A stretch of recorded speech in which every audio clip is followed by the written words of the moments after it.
Halo, Assalamualaikum warahmatullahi wabarakatuh. Kembali lagi ke channel aku, Dian Azra. Nah, di video kali ini saya akan membagikan soal-soal kasus-kasus kebidanan yang biasanya keluar di SKB CPNS tahun 2019-2020. Nah, tetapi sebelum kita ke pembahasan soalnya, saya membagikan info ke teman-teman bahwasanya ada tempat belajar SKB online yang sangat terpercaya, yang sangat lengkap, baik itu kesehatan, guru, maupun bidang umum. Nah, untuk kesehatannya sendiri, misalnya teman-teman ambil formasi perawat, di situ ada juga soal-soal SKB kesehatan umumnya loh, jadi lengkap ya. Begitu juga bidan, dokter, pokoknya yang kesehatan itu ada kesehatan umumnya juga. Jadi saya harap untuk teman-teman yang belum daftar menjadi member di Sahabat CPNS, boleh daftar sekarang juga. Jangan lupa masukkan kode voucher SKBY supaya mendapatkan harga promo. Oke, langsung saja kita ke soal yang pertama. Seorang wanita usia 28 tahun telah melahirkan bayi sehat dan normal di BPM. Keadaan umum ibu normal pada pemeriksaan tanda vital sign diperoleh tekanan darah 120/80, nadi 82, pernapasan 25, suhu 37. Saat ini, tangan kiri bidan menekan pada atas simfisis dan tangan kanan melakukan PTT atau peregangan tali pusat terkendali. Apabila tali pusat masuk atau belum lepas, apabila diam atau maju berarti sudah lepas. Apakah nama metode pengeluaran plasenta yang dilakukan oleh bidan? A. Kushner, B. Klein, C. Strassman, D. Duchan, E. Schultz. Nah, jadi teman-teman di sini dikatakan bahwasanya ada seorang ibu 28 tahun baru melahirkan bayi. Jadi baru melahirkan bayi ya. Nah, di soal ini dikatakan bahwasanya sekarang ibu tersebut sedang kala 3, yaitu kala pengeluaran plasenta. Dan di sini bidan melakukan metode pengeluaran dengan cara tangan kiri melekan pada atas simfisis dan tangan kanan melakukan peregangan tali pusat terkendali. Apabila tali pusat masuk, berarti itu belum lepas. Dan apabila tali pusat tetap diam di tempat atau maju, berarti sudah lepas. Nah, yang jadi pertanyaannya itu ialah, apakah nama metode dari pengeluaran plasenta tersebut? Jadi, jawabannya itu ialah A. Kushner. Kushner itu pengertiannya sama seperti di atas. Tangan satu menekan simfisis, tangan satunya lagi melakukan PTT. Kalau dia masih masuk berarti belum lepas.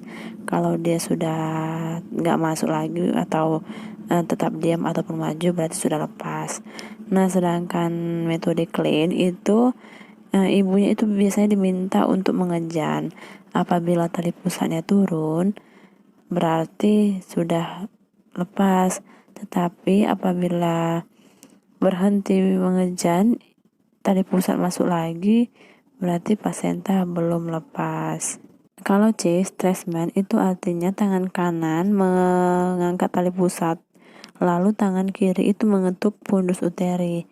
Bila terasa getaran pada tangan kanan, berarti plasentanya belum lahir. Kalau D, Duchan, berarti pelepasan plasentanya itu lepas dimulai dari pinggir atau bersamaan dari tengah-tengah, sehingga menyebabkan semburan darah tiba-tiba.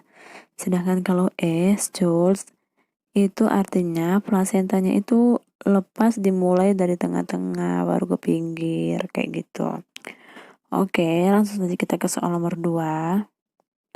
Seorang perempuan berumur 26 tahun datang ke BPM ingin menggunakan kontrasepsi jangka panjang AKDR untuk tidak memiliki anak lagi.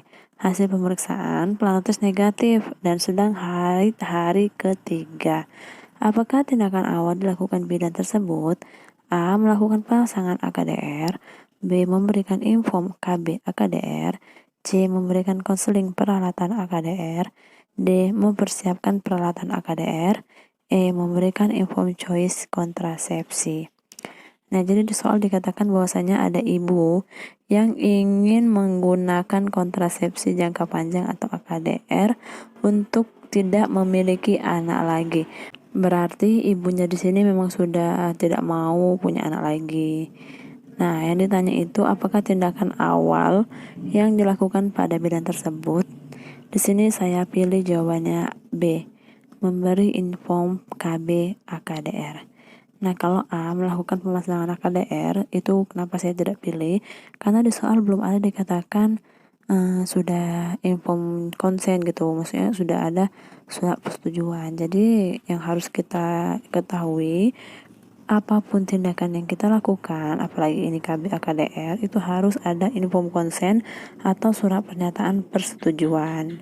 Jadi saya tidak memilih A. Kalau C, memberi konseling peralatan AKDR, saya rasa tidak perlu kita memberikan konseling tentang peralatan-peralatan AKDR. Dan kalau D, mempersiapkan peralatan AKDR, itu sebaiknya kita lakukan ketika kita sudah selesai inform konsen, kayak gitu ya. Kalau E, memberikan inform choice kontrasepsi, sebetulnya itu juga perlu dilakukan ya. Jadi inform KB AKDR ini juga ada inform choice dan inform konsen. Nah, kalau inform choice di sini ibunya di soal sudah mengatakan kalau dia ingin menggunakan AKDR dan dia emang sudah tidak mau memberikan anak lagi, kecuali tadi ibunya di sini merasa bimbang mau pakai KB apa, maka sebaiknya kita kasih inform choice dulu. Jadi jawaban yang benar itu ialah B, memberikan inform KB AKDR. Kita anggap saja di sini itu konsen ya, inform konsen. Oke, langsung saja kita ke soal nomor 3. Seorang perempuan usia 23 tahun menikah 1 bulan yang lalu datang ke klinik bersalin dengan keluhan belum ingin memiliki anak. Suami bekerja di luar kota dan akan menggunakan KB kondom. Dari hasil anamnesa, suami mempunyai riwayat ejakulasi dini. Apakah efek samping utama pada penggunaan KB tersebut? A. Ekspulsi, B. Keputihan, C. Reaksi alergi, D. Infeksi saluran uretra, dan E. Timbul cairan vagina yang berbau. Nah, jadi di sini ibunya menggunakan akseptor KB kondom. Nah, biasanya kondom itu mempunyai efek samping timbul alergi gitu. Jadi jawabannya itu ialah C. Kenapa alergi? Karena kan yang seperti kita ketahui kondom itu berbahan latex gitu ya. Jadi ada sebagian ibu-ibu yang gak cocok dengan jenis kondom. Jadi biasanya alergi yang ditimbulkan dari efek samping penggunaan kondom. Oke, langsung saja kita ke soal nomor 4. Seorang ibu usia 27 tahun melahirkan anak kedua berusia 2 bulan, masih menyusui dan belum mendapatkan haid. Datang ke bidan dengan maksud ingin ber-KB yang tidak mengganggu kelancaran ASI. Hasil pemeriksaan TTV normal, apakah konseling kontrasepsi yang tepat diberikan bidan pada kasus tersebut? A. Kontab, B. Implan, C. Suntikan, D. Pil kombinasi, E. Mal sampai bayi berusia 6 bulan. Nah, jadi di soal dikatakan bahwasanya ada seorang ibu umur 27 tahun melahirkan anak kedua berusia 2 bulan. Jadi anak yang terakhir itu usianya 2 bulan dan sekarang masih menyusui dan belum mendapatkan haid. Datang ke bidan dengan maksud ingin ber-KB yang tidak mengganggu kelancaran ASI. TTV normal. Apakah konseling kontrasepsi yang tepat yang diberikan bidan pada kasus tersebut? Jadi saya pilih di sini mal sampai bayi berusia 6 bulan. Mal itu metode amilorilaktasi. Kenapa saya pilih mal? Karena di soal dikatakan bayinya masih menyusui. Umur bayinya itu masih 2 bulan. Dan ibunya belum mendapatkan haid. Jadi syarat penggunaan KB mal itu 3 ya. Bayinya di bawah umur 6 bulan, masih menyusui, dan ibunya belum pernah mendapatkan haid. Oke, langsung saja kita ke soal nomor selanjutnya. Bayi A sudah mendapatkan imunisasi BCG 2 hari yang lalu. Saat ini timbul bengkak dan merah pada tempat penyuntikan. Masalah yang terjadi pada bayi A adalah A. Alergi terhadap vaksin, B. Penyuntikan terlalu dalam, C. Dosis vaksin terlalu banyak, D. Reaksi normal imunisasi BCG, E. Bayi tidak tahan dengan vaksin BCG. Jawaban yang benar ialah D. Reaksi normal imunisasi BCG. Jadi teman-teman harus tahu bahwasanya efek samping pemberian imunisasi BCG biasanya di daerah tempat suntikan ada bekas timbul seperti bisul kecil yang bisa saja menjadi membesar, tetapi perlahan-lahan sembuh dengan meninggalkan jaringan parut. Jadi itu normal ya, jawabannya D. Oke, langsung saja kita ke soal selanjutnya. Bayi A sudah mendapatkan imunisasi BCG 2 hari yang lalu. Saat ini timbul bengkak dan merah pada tempat penyuntikan. Dosis imunisasi yang diberikan untuk bayi A adalah A 0,1, B 0,5, C 0,01, D 0,02, E 0,05. Jawaban yang benar ialah E 0,05. Kalau teman-teman masih ragu, di sini saya ada screenshotkan buku panduan ajar imunisasi. Ini saya screenshotkan bagian BCG. Nah, di situ dikatakan bahwasanya dosis dan pemberiannya itu 0,05 sebanyak 1 kali. Oke, langsung saja kita ke soal selanjutnya. Nyonya A, umur 23 tahun, G1P0A0, hamil 39 minggu, datang ke bidan bersama suaminya, mengeluh kencing-kencing, perut rasa sering mulas, disertai nyeri yang sangat hebat.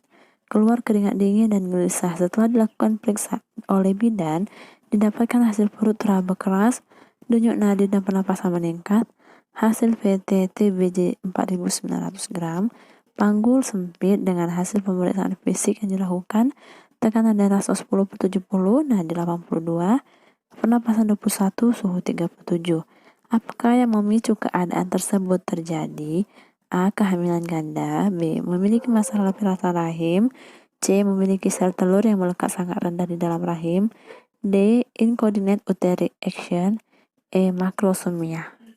Saya pilih di sini E. Makrosomia. Karena dikatakan di soal TBBJ-nya 4.900 gram. Udah hampir 5.000 gram ya. Oleh karena itu, ibunya sering merasa kencing-kencing dan dikatakan bahwasanya pernapasan meningkat karena adiknya besar. Oke teman-teman, cukup sampai di sini dulu video kita kali ini. Semoga apa yang telah saya sampaikan dapat bermanfaat bagi kamu. Jangan lupa klik tombol like, tombol subscribe, dan bunyikan notif loncengnya ya. Dan sekali lagi join sekarang di member sahabat CPNS supaya tidak ketinggalan oleh yang lainnya. Thank you for watching. Bye bye.